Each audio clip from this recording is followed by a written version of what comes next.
Hi guys, today we're talking about timeout, status code, and logs. This video explains how to manage timeouts, understand special status codes, and use logs to monitor and debug your Mask APIs. So what is timeout control? It sets a maximum execution time to stop slow or unresponsive requests before they impact your application. Prevent long-running execution, fail fast when an upstream API is slow, and keep your system responsive and reliable. Why this matters? It protects your backend from slow providers, and it improves reliability and user experience and keeps system behavior predictable. So let's actually get started. So you go to MaskAPI and then you go to the projects. Then you select your project and then you go to your settings. You scroll down to the project global configurations and then you have the request timeout. Yeah. The default is 5,000 milliseconds, but you can change it however you want. Let's, for example, change it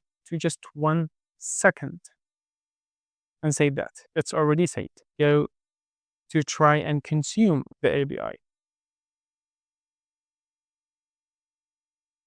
As you can see here, the operation was aborted and the status code is 552. What does that mean? Let's come back. So actually what happens is that we have two special status codes. And why does this matter?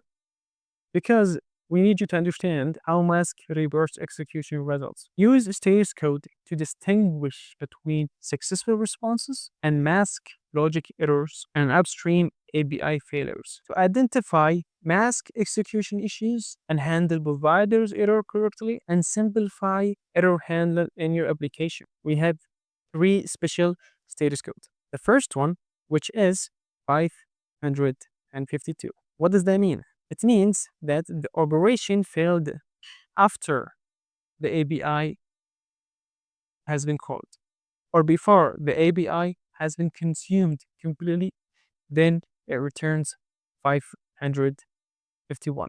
If it's somewhere else, it's 550. So let's actually try this out. I'll throw an error here. Let's call it, for example, random or test error and save that. And let's go to try this. Look at this. Yes, it is 551. So this helps you to identify where the execution happens. Was it before calling the third party or after? If it's 551, it's before calling the third party. If it's 552, it's after calling the third party. Also, you can use the logs.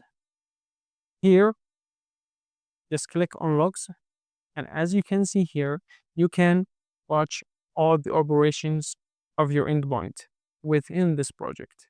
You can filter them by the path, by the status code, by a reference, or maybe pick up a time, or maybe by a method, or also by the status. So what happens here is that maybe you want to just, watch the total process time, or maybe the status code, or maybe you want just to view more details so you know what was the request of MaskAPI that MaskAPI has received from you, and what was the request that the third party has received from MaskAPI.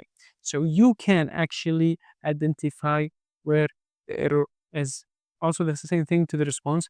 You can see what the MaskAPI returned to you and what is the response that the third party returned to the mask.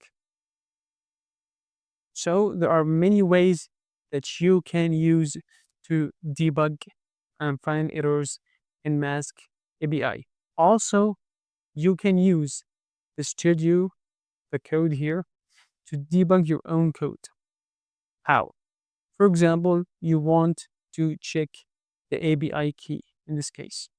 All you need to do is you come to here And you can use the console log command just like a normal JavaScript API key.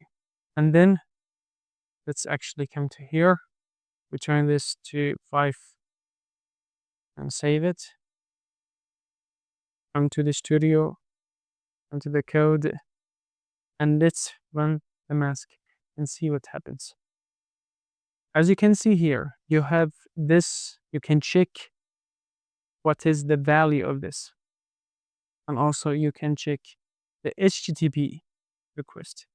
You can see what has been sent and what is the body. And also you can check the response.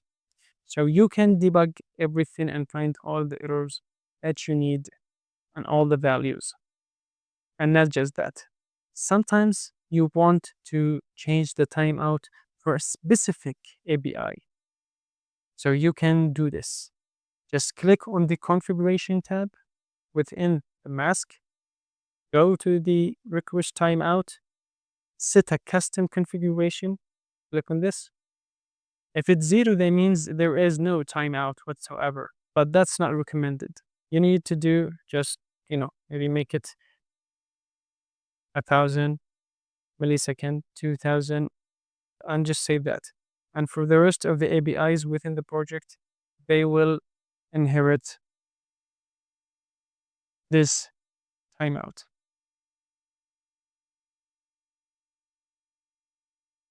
Thank you so much for watching, and see you in the next video.